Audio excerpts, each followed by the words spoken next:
Magandang araw po sa inyo mga ka-Chamberlain. Kamusta po kayo? Bale ito mga ka-Chamberlain, makikita po ninyo yung mga bago nating sisiw na nilabas. Bali ito, nabanggit ko po ito sa last vlog natin na magbababa na po tayo ng bagong mga sisiw. So ayan na po sila. Ayan po. Bali mapapansin nyo, healthy rin po. Naka-adapt na sila sa klima dito sa labas.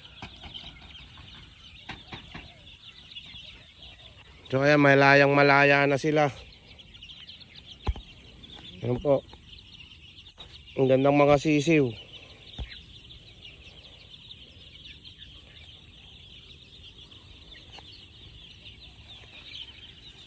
Ayan, tamang-tama yung pwesto nila dahil maluwag po itong pawalaan natin para sa kanila. So, siyempre kailangan monitor pa rin natin sila everyday. Lalo na ngayon, medyo talagang matindi po yung init. Dahil siyempre March. So, kailangan natin maglagay ng mga vitamins, lalo na yung electrolyte sa inuming tubig nila.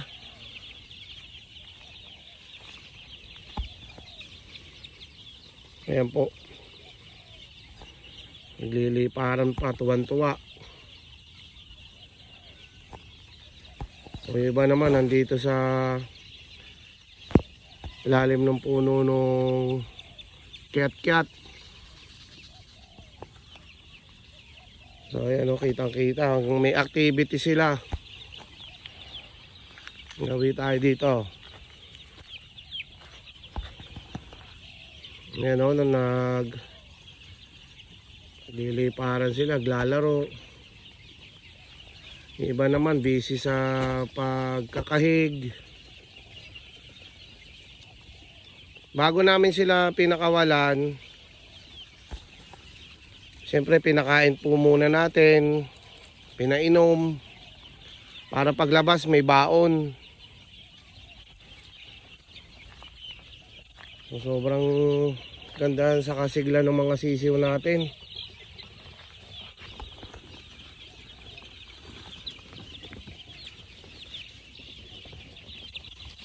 Liliparan no.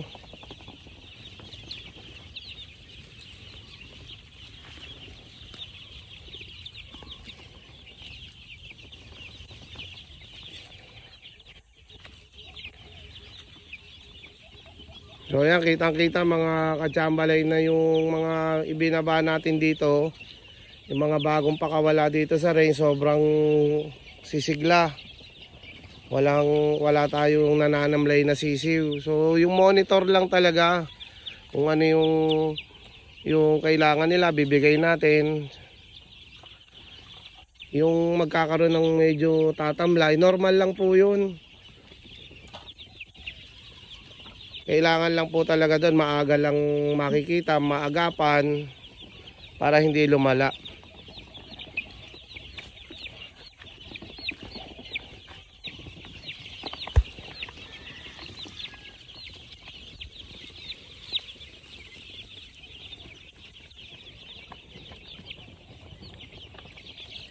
Ang gaganda.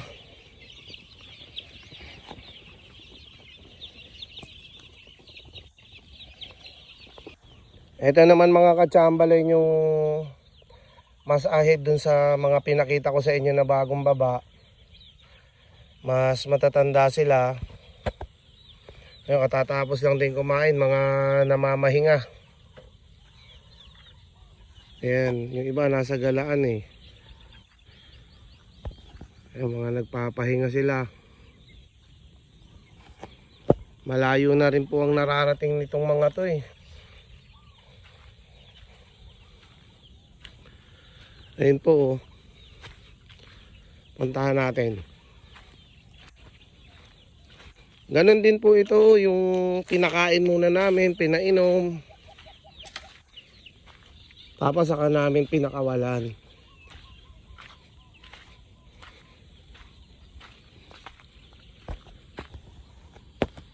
Ayan mga ka-Chamberlain no. Ayan yung iba.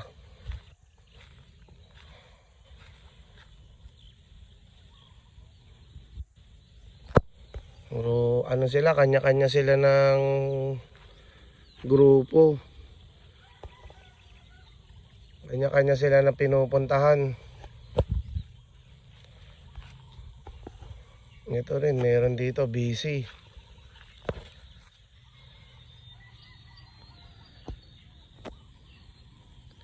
So yan yung medyo mas matanda dun sa mga bagong pakawala natin. Ito naman mga katsambalay yung update ko sa inyo dun sa mga hinarvest natin. So ayan na sila. Palagay na sila ron sa bago nilang lagayan. Tapos gagawin natin every 10 days o once a week. Ililipat natin sila ng pwesto o pagpapalitin lang natin sila. Kung itong gray na to nandito, doon naman natin lilipat sa katapat. Pwedeng ganun. So okay na po yung mga na-i-harvest natin. Palagay na sila dito. Wala na tayo naging problema. Smooth na smooth yung naging proseso natin. So ayan.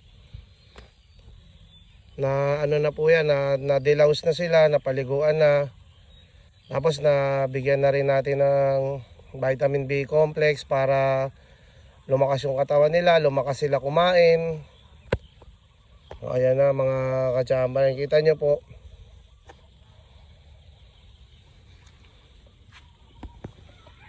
Manok na mga binatang binata na.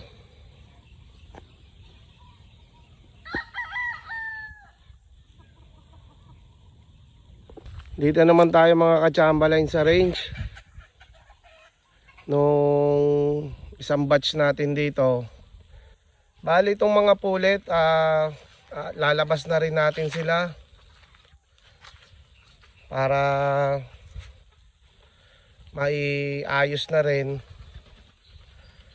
Para tong range na to ma-empty na.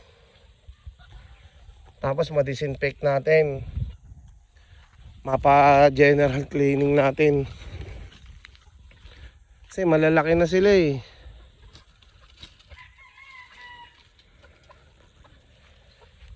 Silip tayo dito.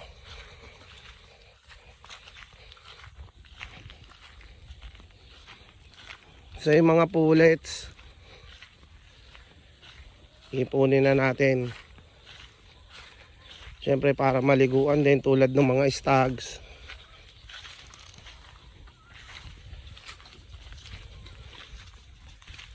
So gusto nila dito kasi malilim, may puno.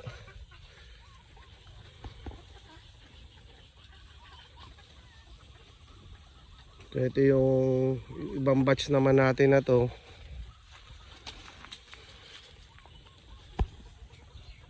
Ngayon nandun sila oh. So gusto nila yan eh, masukal.